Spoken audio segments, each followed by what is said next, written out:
사람이 계획하는 세상에 있죠. 사람이 어떻게 삶을 살겠다, 어떻게 국가를 경영하겠다, 또 종교를 어떻게 하겠다, 뭐 그런 여러 가지 일들이 있을 수 있습니다. 권력의 힘이라고 하는 게 그런 거죠. 권력의 힘이라는 거. 역사를 보면 기독교를 박해했던 그런 로마가 기독교를 국교로 인정했던 그런 역사도 있고, 또 지금 현재 우리가 알고 있는 이 성경시대의 주류는 유대교였는데 지금 새롭게 시작된 이 교회를 핍박하는 그런 시대가 있었습니다. 우리 한국 땅도 오랫동안 우리 한국 사람들이 소위 종교라고 하는 것을 가지고 있었죠.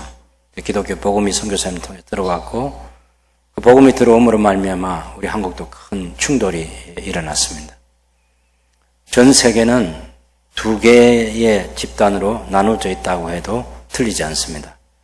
하나는 예수님을 유일하신 구세주와 주님으로 믿는 그리스도의 주권 아래에서 믿음으로 살아가려는 사람들과 그 그리스도를 대적하는 사람들로 나눠져 있다, 그렇게 볼 수 있겠죠.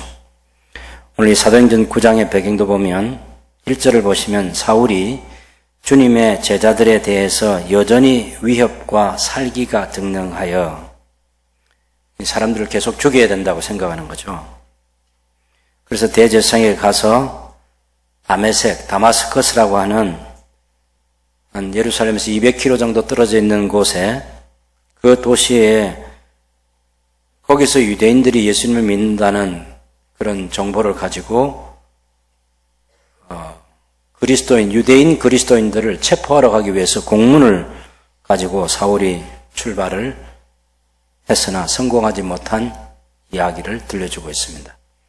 그래서 사도행전 9장을 가리켜서 사울의 회심 사건으로 말미암아서 예수님이 하나님의 아들이시다, 예수님이 그리스도라고 증언되는 놀라운 역사가 시작되는 거죠. 이 한 사람의 회심은 어마어마한 사건이었습니다. 스데반을 돌로 쳐 죽이는데 사울이 앞장을 섰어요. 그리고 많은 기독교인 남녀 무리들을 옥에다가 끌어넣었습니다.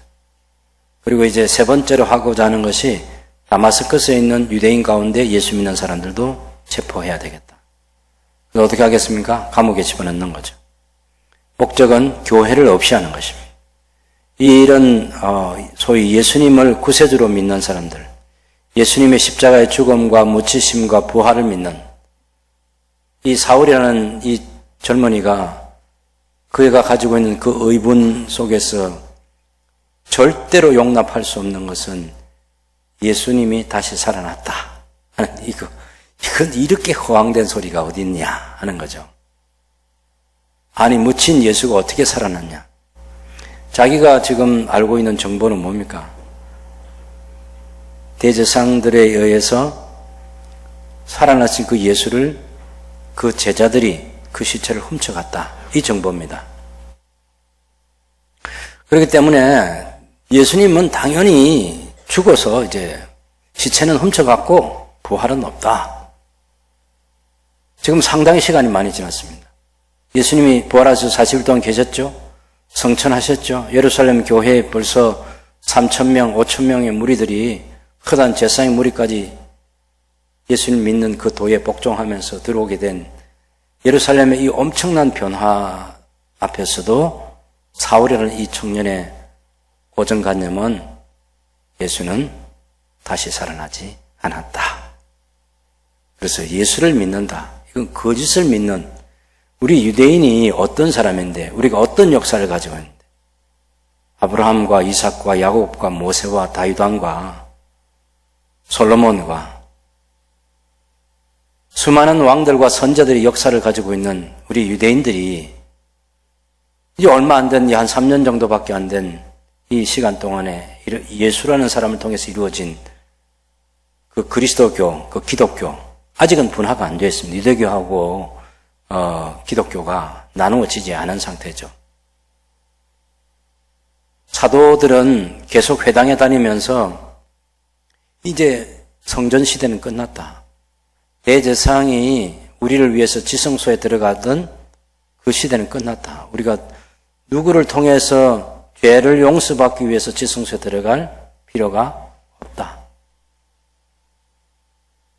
우리는 이제 예수님을 믿음으로 하나님 앞에 직접 나아갈 수 있게 됐다.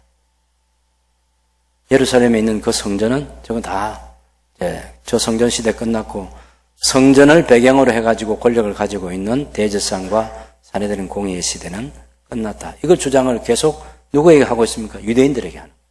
자기 동족 유대인. 얼마 전까지만 해도 같은 유대교회에 속해 있던 사도들이 예수님을 통해서 예수님 십자가 사건을 통해서 확연하게 드러났잖아요. 성전 휘장이 찢어지면서 그리고 부활하신 예수님의 하나님 나라라는 가르침을 완성된 가르침을 받으면서 구약 성경에 있는 모세오경과 선지자의 글과 역사서를 통해서 충분히 그 성경이 예수님에 대해서 말하고 있고 그 예수님이 이 세상에 오신 목적은 십자가와 부활을 통해서 하나님 나라를 세우는 것이고 예수님께서 말씀하신 대로 내가 내 교회를 세우겠다는 말씀들 지금은 교회를 세우는 것이지 회당을 세우는 게 아니고 구약이라는 그 베일에 가려져 있는 이런 시대는 다 지금 태양보다 더 밝은 빛 가운데 하나님의 나라가 지금 나타났는데 그런 어둠 가운데 있는 그 유대인들이 안타까워서 계속해서 회당에 다니면서 예수가 그리스도라 이것을 사도는 증언하고 있는 것이고 교회 성도들도 그것을 이제 흩어져서 핍박을 받아가지고 흩어져도 그 복음을 전하고 있는 것입니다. 그런 교회가 있는가 하면 이런 교회를 당시에 대제사장들과 그 유대교는 어떻게 생각했냐면은 유대교 중에 나사렛파도 있고 유대교 중에 바리새파도 있고 유대교 중에 사두개파도 있고 유대교 중에 열심당파도 있고 이런 식으로 분류하는 거예요. 그러니까 기독교를 그 나사렛파라고 생각하는 거예요.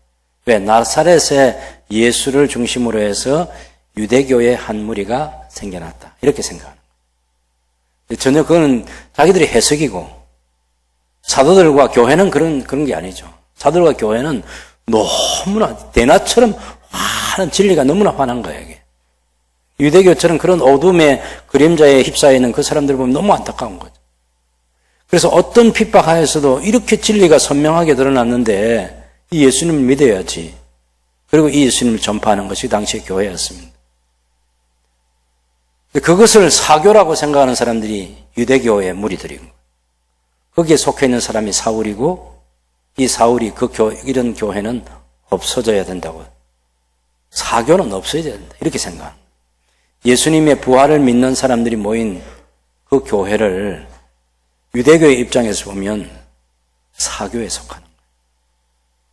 그런 교회가 없어져야 된다고 생각하는 사울이기 때문에 지금도 대제사장의 공문을 받아가지고 회당에 가는 거예요.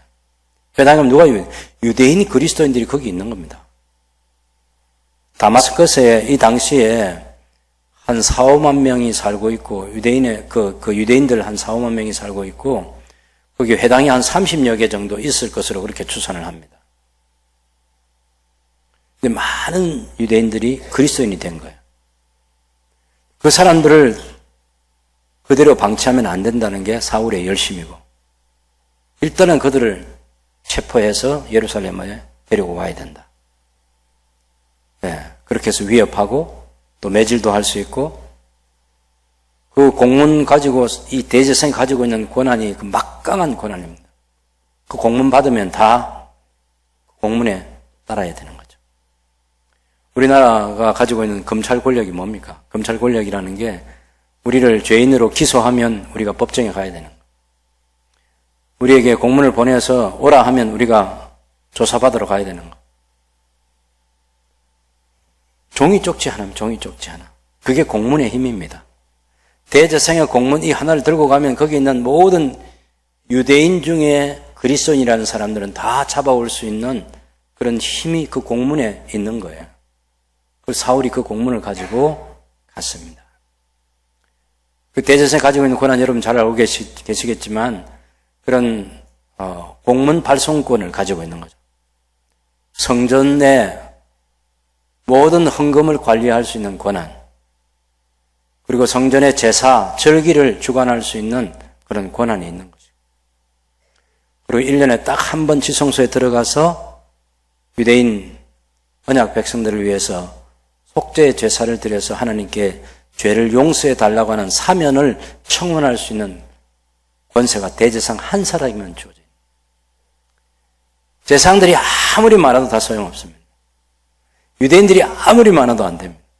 딱 한 사람 대제사장을 통해서만 죄 용서를 청원할 수 있는 거예요.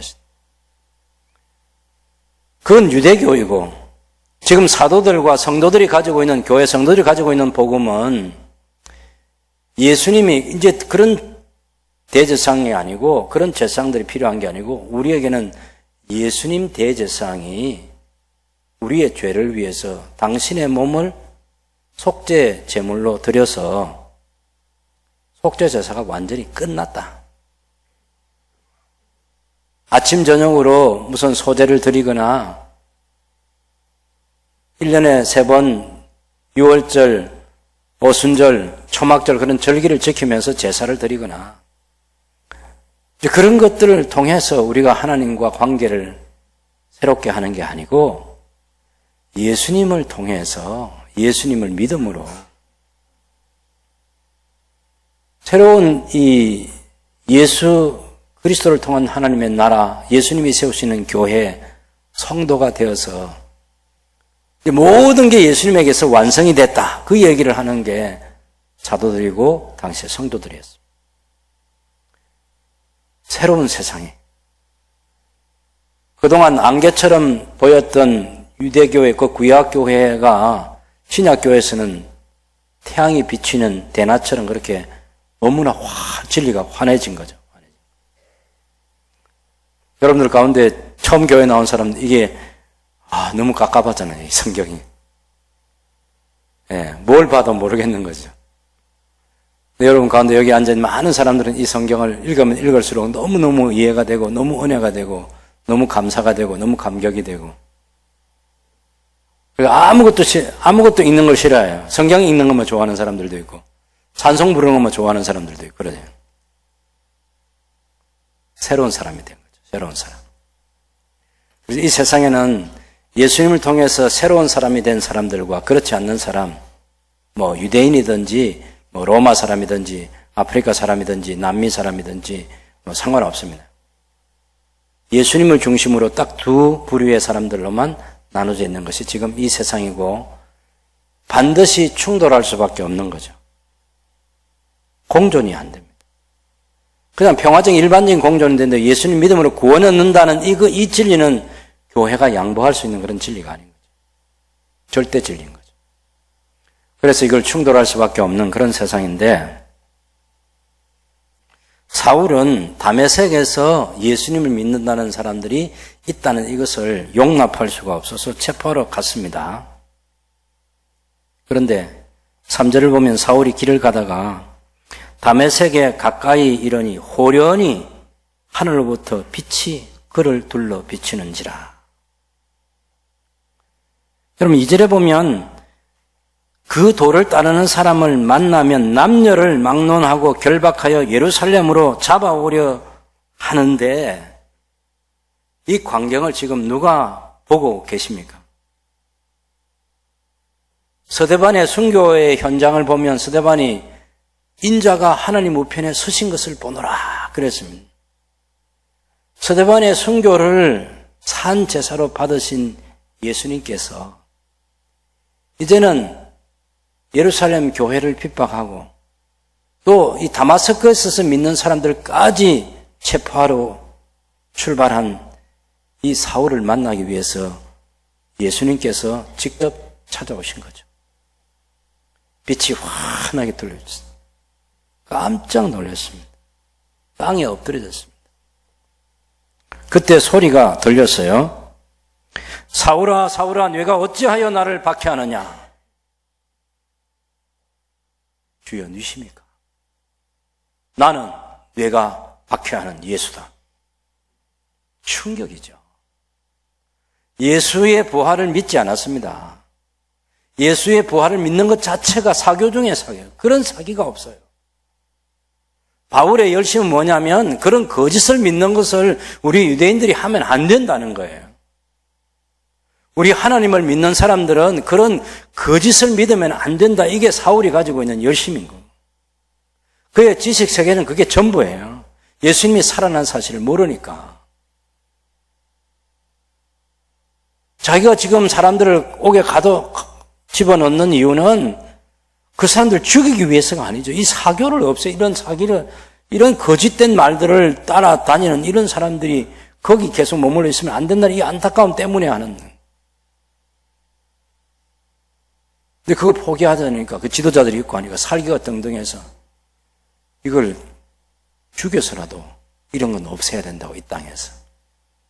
그게 사울의 열심인데 예수님이 나타나시고 예수님이 천상에서도 일하시지만 이런 지상에 사람들을 만나기 위해서 직접 찾아오시는 거죠. 하나님은 어디 매여 있는 분이 아니니까요. 얼마든지 가능합니다. 구약에도 보면 천사처럼 가장해가지고 그 천사가 뭐 진짜 우리가 알고 있는 막 날개가 달리고 그런 게 아니고 사람의 모습으로 아브라함 집에 방문하잖아요. 아브라함이 천사인 줄 알고 대접한 게 아니에요. 아브라함이 하나님인 줄 알고 대접한 게 아니에요. 자기 집에 찾아오는 손님으로 알고 대접한 것이라. 이런 방문이 가능한 거죠. 하나님께서 당신을 낮추시고 사람을 만나기 위해서 그렇게 하실 수 있는 건데. 그럼 이때는 아니에요. 지금 이제 예수님 천상에 계시면서 이제 사울에게 음성으로 나타나요. 사울아, 사울아, 내가 어찌하여 나를 박해하느냐? 나는 네가 박해하는 예수다. 사울이 박해한 사람은 교회인데, 교회 다니는 성도들인데, 그 성도들과 교회가 하나가 된, 그 성도들과 예수님이 하나인 거예요. 성도를 박해하는 것은 예수님을 박해하는 거예요. 예수님과 성도가 단 한 번도 교회가 분리된 적이 없습니다. 예수님은 교회의 머리이시고 성도들로 모인 교회는 예수님의 몸인데 한 번도 분리되지 않아요. 이 세상에 많은 비신자들, 불신자들 가운데 예수 믿는 사람들 욕하고 권력을 가지고 예수 믿는 사람들을 옥에 집어넣고 또 그들의 무지함 속에서 예수 믿는 사람들을 죽이는 테러하는 사람들도 있고 한데 그게 다 누구를 대적하느냐? 예수님을 대적하는 거예요. 뭐 교회에 세상에 자기 권세가 대단하다고 뭐 한번 명령해 보는 거죠. 교회가 문 닫아라. 닫을 수 있겠죠. 닫을 수 있겠죠. 지금 정부도 대단히 힘이 있잖아요, 여러분. 검사들 다 바꿔버리는데 임명장 하나면 다 바꿔버리는 거죠. 그게 권력인 것입니다. 한국의 교회 폐쇄명령 언제든 내릴 수 있습니다. 그럼 내려야 돼요. 문 닫아야 되는 거예요. 이게 권력입니다. 물론 그 권력보다 더 큰 권력을 가지신 예수님께서 이 세상을 다스리고 계신다는 거예요. 교회를 박해하는 것은 예수님을 박해하는 거예요. 주님이 고난받으시는 거죠. 주님이 성도들의 그 아픔과 성도들의 그 고통에 동참하시는 거예요. 그래서 이때는 예수님께서 이 사울을 체포하기 위해서 오신 겁니다. 그러면서 예수님께서 이 사울에게 네가 일어나 시내로 들어가라. 네가 행할 일을 네게 이를 자가 있느니라. 같이 가던 사람들은 소리만 듣고 아무것도 보지는 못했습니다. 말을 못하고 서 있어요. 8절에 사울이 땅에서 일어나 눈은 떴으나 아무것도 보지 못하고 사람의 손에 끌려 다메섹으로 들어가서 사흘 동안 보지 못하고 있습니다. 이것이 이제 사울에게 한 장면. 또 다른 장면은 예수님이 스데반의 순교를 받으셨죠. 지금 사울을 이렇게 처리해두고 그 다음에 예수님께서 아나니아를 만나러 가는 거예요. 아나니아야. 아나니아는 그리스도인이고 아나니아는 선지자입니다. 유다의 집 가면 다수 사람, 사울이라는 사람이 있는데 그가 환상 중에 10절에 보면 주께서 환상 중에 불러이르되 아나니아야. 주님, 제가 여기 있습니다. 주께서 일어나 집가라 하는 거리로 가서 유다의 집에서 다소 사람 사울이라 하는 사람을 찾으라. 그가 기도하는 중이니라. 아나니아라는 사람이 들어와서 사울에게 자기에게 안수해서 다시 보게 하는 그 환상을 그 사울이 보고 있다. 그러니 내가 가서 안수해가지고 그 사람의 눈으로 보게 해주고 또 그 사람이 주님을 위해서 어떤 해를 받으며 사역을 해야 될 것인지 그것을 알게 해줘야 된다. 이렇게 얘기하는 거예요. 그래서 13절에 보면 아나니아가 떨리는 목소리로 주님, 이 사람에 대해서 제가 여러 사람에게 듣사온 적 그가 예루살렘에서 주의 성도들에게 적지 않은 해를 끼쳤다 하더니 여기서도 이 다마스커스에서도 주님의 이름을 부르는 모든 사람들을 결박할 권한을 대제사장들에게 받았나이다. 이런 사람을 제가 어떻게 찾아갑니까? 너무나 두렵죠. 아나니아가 그런 말을 할 때 주님께서 가라. 이 사람은 내 이름을 이방인과 임금들과 이스라엘 자손들에게 전하기 위하여 택한 나의 그릇이라. 그가 내 이름을 위해서 얼마나 고난을 받아야 할 것을 내가 그에게 보이리라. 예수님께서 사울이라는 이 청년을 그리스도인 되게 하시면서 그에게 사명을 주십니다. 이방인들과 임금들과 이스라엘 자손들에게 예수님의 이름을 전해야 되는 사명을 주시는 거예요. 그 사명을 주님이 사명을 주시면 형통하고 평탄하고 좋은 길만 있었는데 얼마나 고난을 받아야 되는지 알게 해주겠다. 여러분, 왜곡된 복음이 뭐냐면요, 예수 믿으면 성공하고 예수 믿으면 축복받고 예수 믿으면 병 낫고 그런 얘기만 하는 거예요. 성경은 그렇게 얘기하지 않아요. 성경은 하나님의 복도 받지만 구원도 받지만 고난도 함께 받아야 된다고 얘기해요. 우리가 받는 이 고난은 장차 누릴 영광과 비교할 수 없다. 그래서 장차 누릴 영광이 너무 놀라운 영광이 기다리고 있긴 하지만 예수님 믿음으로 받는 고난은 받아야 된다고 얘기하는 거예요. 성경대로 살고자 할 때, 성경대로 신앙생활을 할 때 가족들로부터 버림을 받을 수도 있어요. 집에서 쫓겨날 수도 있고 직장을 잃어버릴 수도 있고 직장 사람들이 우리가 예수 믿는다고 우리를 향해서 안 좋은 시선으로 바라볼 수도 있는 거죠. 시기하고 질투할 수도 있고요. 우리가 그리스도 안에서 복을 받아도 우리가 받은 그 복을 저 사람들이 예수님을 잘 믿어서 복을 받았다라고 나도 예수 믿자 이렇게 생각하는 사람들이 간혹 있을 수 있겠지만 많은 다수의 사람들은 그런 것까지도 시기하는 거죠. 그래서 우리에게는 우리가 이 세상에 살아갈 때 교회 왔을 때만 다 이렇게 서로 쳐다보는 게 좋아요. 그렇죠? 예. 우리 그리스도 안에 있는 성도들끼리는 서로 바라보는데 이게 너무 좋은 눈빛이에요. 우리 교회 공동체를 떠나면 다를 수 있다는 것을 잊지 말아야 합니다. 일어나 고난을 받아야 할 것을 내가 그에게 보이리라. 성경은 하나님께서 우리에게 주신 구원, 하나님께서 우리에게 주신 영원한 그 구원은 고난도 함께 받으면서 누릴 영광이라고 이렇게 말하고 있는 것입니다. 하나님이 그래서 그 사울에게 가서 얘기합니다. 17절에 형제 사울아, 주 곧 네가 오는 길에서 나타나셨던 예수께서 나를 보며 너로 다시 보게 하시고 성령으로 충만하게 하신다. 아나니아가요, 13절의 분위기와는 다릅니다. 13절에서는 예수님께서 가라고 하니까 주님, 이 사람에 대해서 제가 여러 사람에게 들었는데 그가 예루살렘에서 주의 성도들에게 적지 않은 해를 끼쳤다 하더니 여기서도 주의 이름을 부르는 모든 사람을 결박할 권한을 대제사장에게 받았나이다. 떨리는 목소리로 얘기했던 이 아나니아가 이제 사울을 만나서는 담대해집니다. 예수님 말씀을 다 듣고 담대해졌습니다. 그래서 형제 사울아, 주 곧 네가 오는 길에서 나타나셨던 예수께서 나를 보며 너로 다시 보게 하신다. 그리고 성령으로 충만하게 하신다. 성령께서 사울을 다스리도록, 성령께서 사울을 지배하는 거죠. 어제 핍박자였고 핍박을 받는 사람이었어요.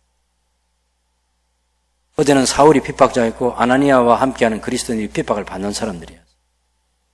순간적으로 예수님을 믿으면 형제가 돼요. 우리가 땅에서 형제 자매가 되는 것이죠. 바울은 그래서 믿는 사람들에게 그 얘기를 많이 했어요. 형제들아, 형제들아, 형제들아. 당시 로마 제국에 가지고 있는 그 모든 권력과 문화를 뛰어넘는 게 뭡니까? 감옥에서 만난 오네시모를 형제로, 믿음의 아들로 함께 그리스도를 위해서 종으로 이렇게 소개할 수 있는, 주인을 배반한 종이잖아요. 주인의 것을 도둑질한 종. 로마의 문화로는 이 오네시모는 사형에 해당되는 거죠. 그 사람이 예수를 믿을 때 그 모든 것을 다 용서해주고 용납하고 바울이 같은 형제로 믿음의 아들로 삼습니다. 그것을 옛주인에게 보내서 이 오네시모를 형제로 받아달라는 거예요.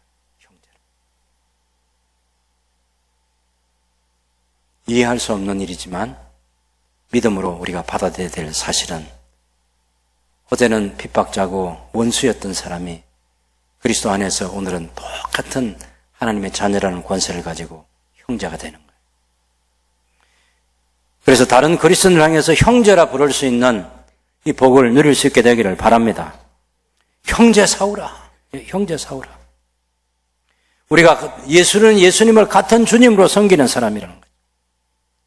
그래서 그런 축복을 받으면서 사울의 눈에서 비늘 같은 것이 즉시 벗어지고 다시 보게 되고 일어나 세례를 받고 연속적으로 계속해서 세례를 받은, 예수님과 함께 죽고 예수님과 함께 다시 살고, 그래서 먼저 세례받은 성도들의 교회에 가입이 되고 같은 형제로서 믿음으로 살아가게 되는 공동체 일원이 되는 거예요. 세례를 받는 거예요. 이게 중요한 거예요. 지금 캄보디아의 그 예배초소를, 뿌롬 교회 예배초소를 하는 그 선생님이 늘 그렇게 미지근한 게 너무너무 안타까웠어요. 여러분 방문할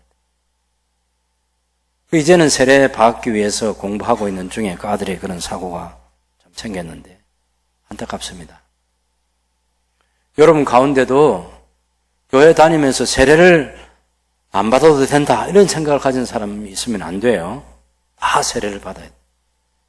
모든 믿는 자는 세례를 받아야 돼. 그래서 교회에 정상적으로 가입을 해서 성도로서의 신분을 가지고 신앙생활을 해야 합니다. 세례를 받고.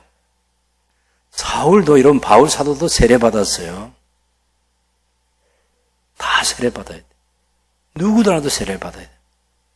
어떤 공직자도, 어떤 권세자도, 어떤 사람도 그리스도인이 되기 위해서는 세례를 받아야 합니다. 음식을 먹고 강건해졌습니다. 사울이 정신을 차려서 다메섹에 있는 자들과 함께 며칠 있으면서 즉시로 각 해당에 한 30여 개 해당이 당시에 이 다마스커스에 있었다고 하는데 예수님이 하나님의 아들이시다 증거하는. 예수님을 어떻게 죽였습니까? 대제사장이. 마지막 가야바가 던진 질문이 당신이 찬송받을 자의 아들이냐? 당신이 하나님의 아들이냐? 그럴 때 예수님이 내가 하나님의 아들이다. 그 한마디를 가지고 신성 모독죄를 지었다고 해서 예수님을 처형했습니다. 십자가에. 모든 돈, 권력, 온갖 술수 다 동원해가지고 예수를 십자가에 매다는데 성공한 사람들이 대제사장 집단들이. 근데 이제는 그 예수가 하나님의 아들이라고 대제사장 편에 서서 여태까지 일해왔던 사울이 예수님이 하나님의 아들이다. 예수님이 자기 입으로 하나님의 아들이라고 말하면 그건 뭐 예수님 보고 신성모독죄라고 할 수 있겠죠. 아니면서 예수님이 하나님의 아들이라고 했으면. 근데 이제는 사울까지도, 대제사장 편에 서 있던 사울까지도 예수님이 하나님의 아들이시다. 예수님이 그리스도다. 22절에 보면 사울은 힘을 더 얻어 예수를 그리스도라고 증언하여 다메섹에 사는 유대인들을 당혹하게 했다.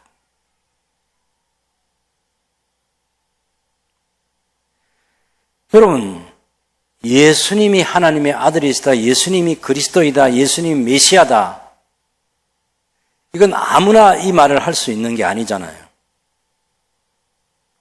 사울은요, 구약 성경을 다 아는 사람이에요. 성경을 아는 사람. 사울이 디모데에게 네가 어렸을 때도 성경을 안 하니 이렇게 자기 제자인 디모데에게 얘기했잖아요. 여러분, 아무나 당연히 성경을 아는 사람이네, 이렇게 누가 얘기하겠습니까? 그 성경을 아는 사람만이 할 수 있는 거예요. 제가 우리 청년들 공부시켜 보니까 청년은 제법 성경을 많이 아는 친구들이 제법 많이 알아요. 내가 통성경 해보면 알거든요. 이게 수준이 어느 정도인지 내가 아는데 얘들 성경을 안 해? 이런 생각이 들어요. 물론 수준차가 조금 있긴 해요. 네. 그래도 내가 성경 이거 아는데? 이런 생각이 드는. 그런 성경을 아는 사울이 예수님을 딱 만나보니까 성경이 확 풀려버리는 거예요. 구약 성경만 가지고 있을 때는 뭐가 없어서 열쇠가 없어서 열쇠가. 이게 열쇠가 딱 있어야 되는데, 그래서 예수님을 만나서 부활하신 십자가에 처형되고 묻히시고 시체를 훔쳐갔다고 생각했는데 누가 훔쳐간 것이 아니라 살아계신 당신 예수님을 만나고, 그리고 이제 그 예수님이, 부활하신 예수님이 구약 성경 모든 것의 문제를 다 해결하는 열쇠가 되는 거예요. 열쇠가 환하게 열리는 거예요. 이야, 오늘 죽어도 여한이 없다. 이게 지금 사울의 심정입니다. 이 완전하신 예수를, 하나님의 아들 이 예수를 왜 회당에서 그렇게 예배하는, 하나님을 섬기는 당신들이 이 예수를 모르고 어떻게 살아가냐. 이게 사울의 안타까움이에요. 그래서 예수는 하나님의 아들이시다. 십자가에 처형된. 그래서 구약 성경에 보면 나무에 달린 자마다 저주를 받은 자라고 했던 그 신명기의 말씀, 그 정도로만 생각하는 게 유대교의 입장인데, 아니, 사울은 이제 새롭게 알게 됐어요. 그 나무에 달린 자가 우리를 대신해서 십자가에 달린 것이고, 부활하신 예수님을 믿음으로만 영원한 생명을 얻는 이것이 구약 성경의 모든 게 다 풀려버린 거예요. 그래서 예수는 하나님의 아들이시다. 예수는 그리스도다, 메시아다, 구세주다. 이것을 말하지 않을 수 없었던 것입니다. 여러분도 사울처럼 알고 믿으시죠? 예수는 우리 모두가 예수님은 하나님의 아들이시다. 여기에 머리털만큼도 의심이 있으면 안 돼요. 예수님만이 메시아입니다. 메시아. 다른 메시아 없어요. 여러분, 제가 좀 많이 연구를 해봤겠습니까? 세상에 있는 다른 모든 지혜라고 하는 것, 지식이라고 하는 것, 그런 것 너무너무 조각에 불과한 거예요. 예수님을 만나지 못하면요, 완성이 안 됩니다. 완성이 안 돼요. 예수님에게서 모든 것은 완성됩니다. 사울은 자기의 지식, 가말리엘 문화생으로 배웠던 그 많은 지식들을 이제는 예수님을 만나고 나서 세상의 그 지식들은 배설물처럼 여기고 예수님만 자랑하게 됐습니다. 그 다메섹에 사는 유대인들이 얼마나 당황하겠어요. 자기들 편인 줄 알았는데 자기들을 설득하고 자기들에게 설교하고 자기들에게 진리를 가르쳐주고 너무 당황스러운 거예요. 이런 상황을 두고 사울이 어디로 가느냐 하면은 그 다마스커스에서 아라비아로 갑니다. 아라비아에서. 거기서 3년을 시간을 보내요. 그리고 다시 다메섹으로 돌아옵니다. 돌아와서 3년 전과 똑같이 예수는 그리스도다, 예수는 하나님의 아들이다 전도를 합니다. 그래서 다메섹에 있는 유대인들이 3년 전에 우리를 그렇게 당황스럽게 만들어 놓고 어느 날 갑자기 사라졌다가 다시 등장해서 나타나가지고 예수는 그리스도라고 똑같이 말하는 저 사울의 입은 죽여야만 다칠 수 있다. 죽이자. 이렇게 공모를 하는 얘기가 여러분 23절에 이렇습니다. 같이 한번 읽어봅시다. 23절에. 23절부터 25절까지 같이 읽겠습니다. 여러 날이 지나매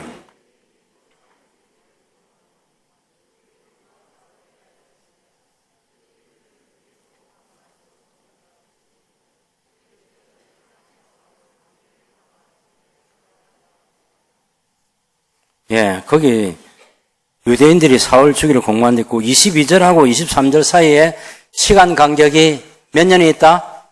3년이 있다. 그거 딱 표시를 해놔야 돼요. 유대인들이 사울 죽이기를 공모했습니다. 어디 갔다 왔냐면요. 갈라디아서 1장 16절에 17절을 우리가 읽어보면 알 수 있습니다. 갈라디아서 1장 16절에서 18절까지.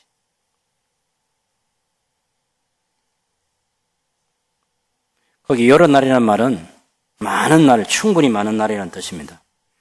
갈라디아서 1장 16절 18절까지 읽어보겠습니다. 그의 아들을 이방에 전하기 위하여 그를 내 속에 나타내시기를 기뻐하셨을 때에 내가 곧 혈육과 의논하지 아니하고 또 나보다 먼저 사도된 자들을 만나려고 예루살렘으로 가지 아니하고 아라비아로 갔다가 다시 다메섹으로 돌아갔노라. 그 후 3년 만에 내가 게바 베드로를 만나려고 예루살렘에 올라가서 그와 함께 15일을 머물렀다. 이렇게 말하는 거예요. 그래서 그 17절에 있는 말씀처럼 아라비아로 갔다가 다시 다메섹으로 돌아왔다 하는 요 말이 22절과 9장 22절과 23절 사이의 말씀이고 돌아와서 예수는 그리스도라고 계속 전하니까 유대인들이 사울을 죽이기로 공모했습니다. 완전히 죽여야 된다죠. 사울 저거는. 3년 전에 우리를 발칵 뒤집어 놓고 사라졌다가 다시 돌아와서 똑같이 말하고 있는 저 사울은 죽여야 된다. 그렇게 생각하는 거죠. 그 계교가 24절에 사울에게 알려지니라. 그들이 그를 죽이려고 밤낮으로 성문까지 지키거늘 그의 제자들이 밤에 사울을 강주리에 담아 성벽에서 달아내리니라. 이 재미있는 이야기가 있어요. 재미있는 이야기. 밤낮으로 성문을 지키고 있습니다. 누가 지키고 있겠습니까? 유대인들이 지금 바울을 죽이려고 공모를 했죠. 성문은 누가 지킵니까? 이 다마스커스는 이 큰 도시가 당시에 누구의 것이죠? 로마 제국. 로마 제국이 다스리는 도시입니다. 속주의 속주. 옛날에는 아람이라는 나라의 수도였지만 지금은 로마가 지배하고 있는 거예요. 그래서 성문은 누가 지켜야 돼요? 로마 병사들이 지켜야죠. 그렇게 로마 병사들이 지키지 않아요. 다른 사람들이 지킵니다. 아레다 왕의 방백이라고 하는 사람, 그 고관들이 지키는데 여러분 고린도 후서 11장 펴보세요.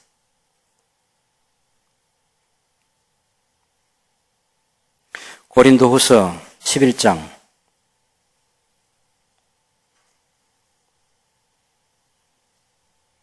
32절, 33절. 바울이 자기가 지나온 날의 삶의 흔적들을 가지고 얼마나 그리스도를 위해서 고난받았는지 그것을 고린도 교회에 편지를 써서 알려주는 그 마지막에 가면 이 얘기까지 하는 거죠. 고린도후서 11장 32절 다 같이 읽습니다. 다메섹에서 아레다 왕의 고관이 나를 잡으려고 다메섹 성을 지켰으나 나는 광주리를 타고 들 창문으로 성벽을 내려가 그 손에서 벗어났노라. 요 아레다 왕, 어떤 사람이냐면요. 나바테아 왕국의 왕이 아레다 왕입니다. 나바테아 왕. 요르단에 가면 페트라 있죠, 그죠? 그 지역을 중심으로 해서 북부 아라비아와 남부 쪽에 그 아라비아의 왕국을 세웠던 그 왕국이 나바테아 왕국이고 그 나바테아 왕국의 왕이 아레다 왕이에요. 여러분이 알고 있는 지식 가운데 그 헤롯 안디바 있죠? 헤롯 안디바. 헤롯 안디바가 자기가 헤로디아라는 여자를 자기 형제의 아내 되는 헤로디아를 자기 아내로 삼을 때 그때 헤롯 안디바가 결혼을 해가지고 있었습니다. 그 헤로디아의 첫 번째 부인, 그 헤롯 안디바의 첫 번째 부인이 누구냐면 바로 이 아레다 왕의 공주예요. 그 아레다 왕의 공주하고 이혼을 하고 헤로디아를 자기 아내로 맞아들인 거예요. 그래서 세례요한이 죄를 지었다고 책망을 했고 세례요한을 처형할 때 헤로디아가 자기 딸을 시켜가지고 세례요한을 처형하도록. 거기 엮여있는 그 아레다 왕입니다. 그래서 이 아레다 왕이 헤로디아 때문에 자기 딸이 이혼당해가지고 돌아오고 그 뒤에 이 헤롯 안디바하고 전쟁을 해가지고 헤롯 안디바가 완전히 패배하게 되고 아주 고생을 많이 합니다. 그 이후에는. 어쨌든 지금 이제 우리가 이해해야 될 것은 다메섹이라는 이 도시가 로마가 다스리고 있는 로마 제국의 속주라는 사실. 그런데 그게 로마가 다스리지 않고 아레다 왕의 고관들이 그 성문을 지키고 있다는 것. 여러 가지 추측이 가능할 수 있겠습니다만은 그 다메스커스의 아레다 왕의 백성들이 많이 살고 있지 않았을까라고 생각해 봅니다. 여러분 우리 중국에 가면 연변 자치구 조선족들이 많이 살고 있잖아요. 중국의 연변이지만 조선족이 많이 살고 있기 때문에 그게 많은 자치적 권한을 중국 정부가 큰 권한을 다 가지고 있으면서 작은 권한은 조선족에게 줬죠. 그것처럼 이 다마스커스도 로마가 큰 권력을 가지고 다스리고 있지만 나바테아 왕국의 사람들이 거기에 많이 있으면 아레다 왕의 고관들이 그 성문을 출입하면서 자기 백성들을 보호하도록 하는 그런 거 얼마든지 가능하죠. 그런 상황이에요. 그런 상황에서 유대인들이 지금 사울을 잡아달라는 겁니다. 성문에 들어오고 나가고 하는 이 출입을 잘 지켜가지고 사울이 그 성문을 빠져나가지 못하도록. 왜요? 그렇게 해서 체포되면 사울을 꼭 죽여야 된다고 유대인들이 생각을 했습니다. 그런데 사울이 어떻게 했어요? 들창문을 타고, 아까 우리 읽어봤죠?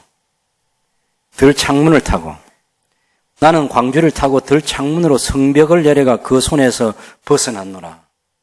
유대인들이 당연히 나바테아 공화국, 나바테아 왕국에 아레다 왕의 그 고관들이 지키고 있는 그 문지기들에게 당연히 돈 많이 줘야죠.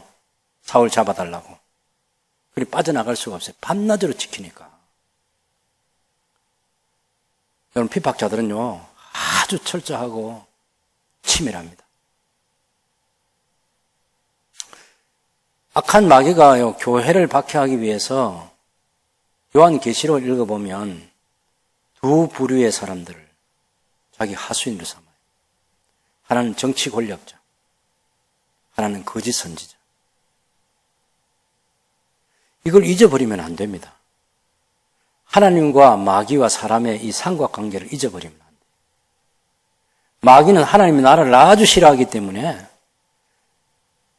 그리고 마귀도 영이에요. 그러니까 자기가 직접 못해요. 사람 속에 들어가서 사람을 통해서 교회를 박해하는데 세상 권력자들을 통해서 세상의 선자들을 통해서 그게 계시록에서 얘기하고 있는 거예요. 나중에 이제 19장과 20장에 가면 그들이 다 지옥불에 던져지게 됩니다만은 그때까지는 여전히 활동할 거라고. 그래서 우리는 정부의 권력을 가진 사람, 세계 정부의 권력을 가진 사람들이 뭐 교회를 위해서 선한 일을 할 거다. 조금은 할 수 있겠지만 근본적으로는 그 사람들이 못합니다. 예수님의 통치를 받지 않으면 원래 로마서 13장에 이 정부라고 하는 것은 교회를 보호하기 위해서 존재하지만 정부의 권력을 왜곡되게 사용할 수도 있다는 것이에요. 이걸 늘 생각하며 살아야 됩니다. 그 당시 유대인들이 이 사울을 죽여야 되는데 그 성문을 지키고 있는 실질적인 출입을 통제하고 있는 아레다 왕의 그 고관들에게 돈을 주고 뇌물을 주고 당연히 그 사람들을 사서 지금 사울을 죽이려고 하잖아요. 근데 하나님의 또 다른 생각을 이 사람들이 가지고 있는, 여기까지가 자기들의 한계예요. 유대인들의 생각은, 그저 성문만 지키면 사울의 목숨은 우리 거다, 이렇게 생각하는 것이고, 하나님은 지금 사울의 제자들을 통해서 성벽 위에 가옥이 있습니다. 성벽 위에. 성벽 아래만, 평지에만 있는 게 아니라 성벽 위에 가옥도 있어요. 거기 들창문을 통해 가지고 광주리를 타고 탈출을 하도록 그렇게 하셨다니까. 무슨 성벽 위에 사람이 사나? 여러분 잊어버리셨어요? 여호수아서 2장에 가면 여호수아가 보낸 두 사람의 정탐꾼을 기생 라합이 숨겨졌잖아. 기생 라합의 집이 그 성벽 위에 있어요. 그래서 거기도 줄을 타고 내려서 성벽을 빠져나갈 수 있도록 그렇게 했습니다. 여리고의 성문도 완전히 닫혀 있었어요. 근데 성벽을 타고 내려가는 거, 그 가옥을 통해서 탈출하는 건 아무도 어찌할 수 없는 거죠.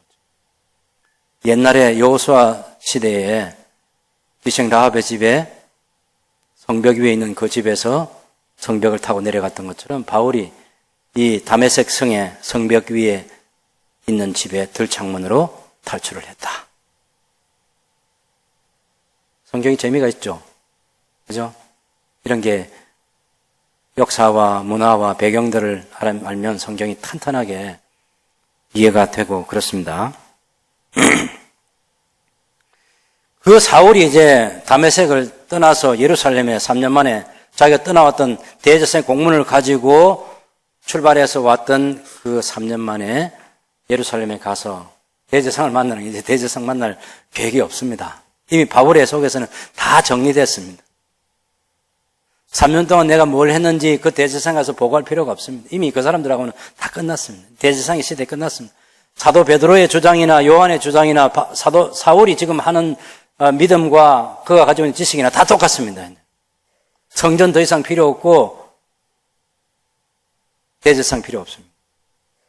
지금 사울에게는 자기가 지난 3년 전과 3년 후의 삶이 완전히 달라졌기 때문에 지금 필요한 것은 교회 지도자들인 사도들을 만나러 가는데 그 만남이 잘 되지 않아서 여전히 박해자로 인식이 되어 있기 때문에 그래서 바나바가 가서 사울을 소개 잘해가지고 27절에 보면 바나바가 데리고 사울에게 가서 그가 길에서 어떻게 주를 보았는지요. 주께서 그에게 말씀하신 일과 다메섹에서 그가 어떻게 예수의 이름으로 담대히 말하는지를 전해 주어서 교제가 가능하게 합니다.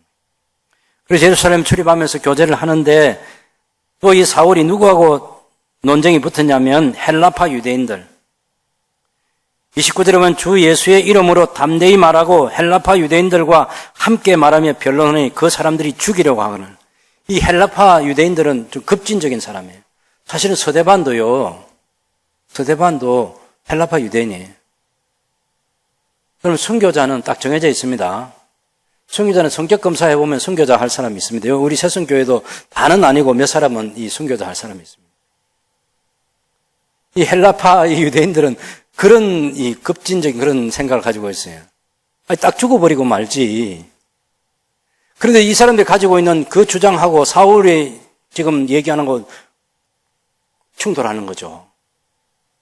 이건 안 된다 해서 사울을 죽이려고 하는 거죠. 그 사울을 아끼는 다른 제자들이 할 수 없이 이제 한 100km 떨어져 있는 가이사라로 보내가지고 그 가이사라에서 사울의 고향인 길리기아 다소로 지금 보냈다는 얘기가 30절까지 얘기입니다.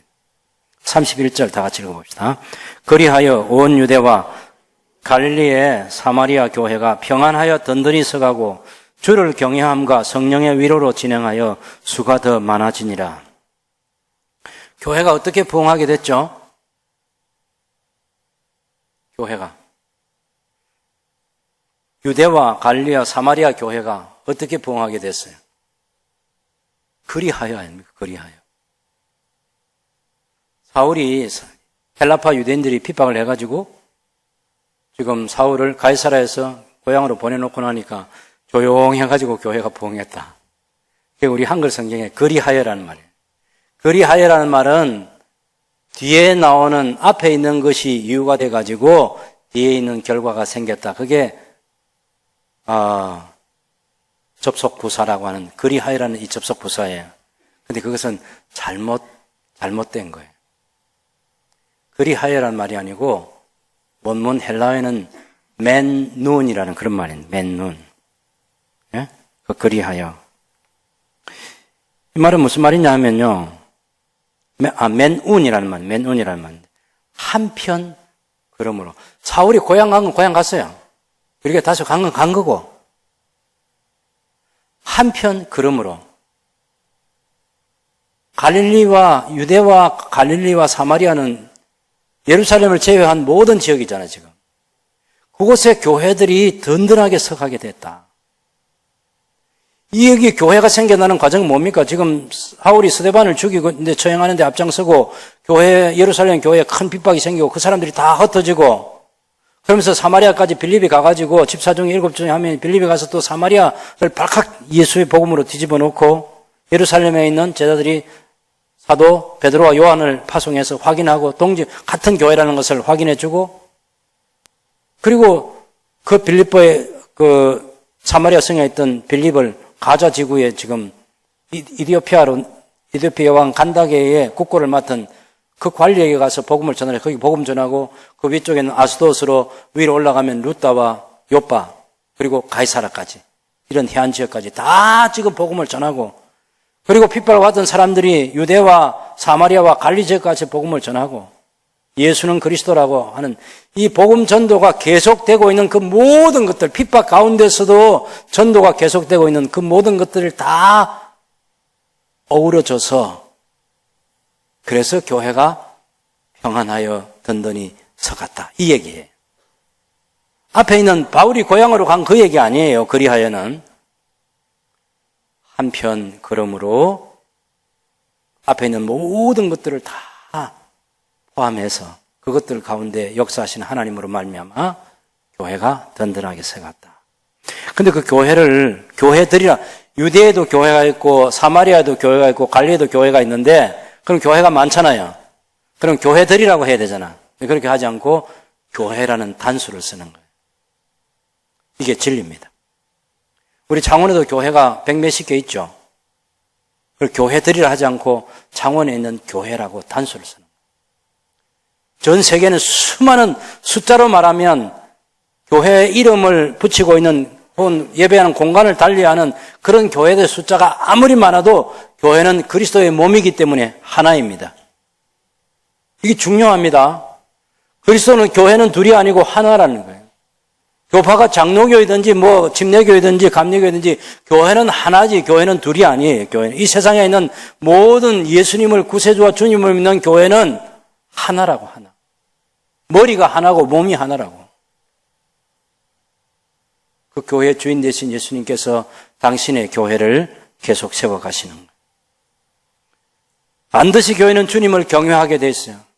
이런 핍박받는 시대에 성령께서 위로하셔서 교회가 성령님의 위로 가운데 성령님께서 격려해 주시니까 핍박 가운데서도 계속해서 복음을 전해서 교회가 더 부흥하게 됐다. 이렇게 성경이 말하는 거예요. 우리가 뭘 알아야 됩니까? 역사의 대주관자이신 삼위 하나님에 대해서. 이 세상은 하나님이 다스리신다. 교회가 아무리 연약해 보여도 교회가 핍박을 받고 교회가 숫자가 적고 사람들이 적게 모이고 세상 사람들이 가지고 있는 권력과 힘으로 볼 때 교회가 보잘것없이 보여도 아니 절대로 교회는 보잘것없는 존재가 아니다. 왜? 교회의 머리가 만왕의 왕이신 예수 그리스도이시기 때문에. 서대반을 순교의 제물로 받으신 예수님께서 다마스커스에 있는 모든 기독교인들 체포하는 사울을 직접 만나기 위해서 당신께서 방문하셨습니다. 그리고 사울을 사랑으로 품으시고 그리스도의 사도로 삼아주셨습니다. 이방인들과 임금들과 이스라엘의 구원을 위해서.